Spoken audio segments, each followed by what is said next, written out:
90% የሚሆን ችግራችንን የምንፈታበት መንገዶች። ሰላም ቤተሰቦቼ እንዴት ናችሁ? 90% የሚሆኑ ችግሮችን የምንፈታበት ዘዴዎች ነው ዛሬ የምንነጋገረው። ታማኝ መሆን ብዙ ጓደኞች ላያስገኝልን ይችላል። እውነተኛ ጓደኛ ግን እንድናገኝ ያደርገናል።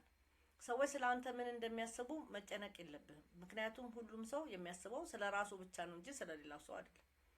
ህይወትን ከሌላ ሰው ህይወት ጋር በማወዳደር የምታሳልፈው እያንዳንዱ ሰከንድ የራስን ህይወት ማባከን ነው። ስለዚህ ከሌላ ሰው ጋር ህይወትን የምታወዳድርበትን ነገር ማስቆም መቻል አለብህ ማለት ነው። ከማንም ጋር በስሜት አትተሳሰር። ሰዎች ይለዋወጣሉ። የቅርብ ጓደኛህ እንኳን አንድ ቀን እንግዳ ሊሆንብህ ይችላል። ስለዚህ ሁሉ ጊዜ ከሌላ አውቀዋለሁ ብለህ በሱ ባለው ነገር ላይ ከስሜቱ ጋር መተሳሰር የለብህም።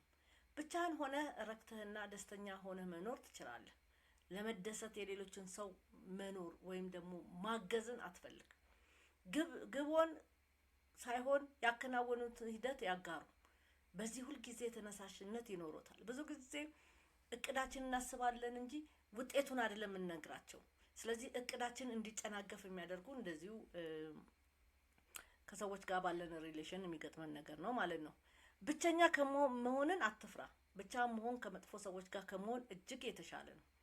ከእርሶ ብዙ የሚጠብቁ ሰዎች ለእርሶ በጣም ጥቂት የሚያደርጉ ሰዎች ብዙ ናቸው። ስለዚህ ይህንን ነገር ሊያውቁት ሊረዱት ይገባል። ኃላፊነቶችን በቁም ነገር ያዙ። ነገር ግን ራስን በጣም አታጋን። ፍርሃት የመጣው ሊያግድህ ሳይሆን ለጉዳዩ ፍላጎትና ትኩረት እንዳለህ ሊያስረዳህ ነው።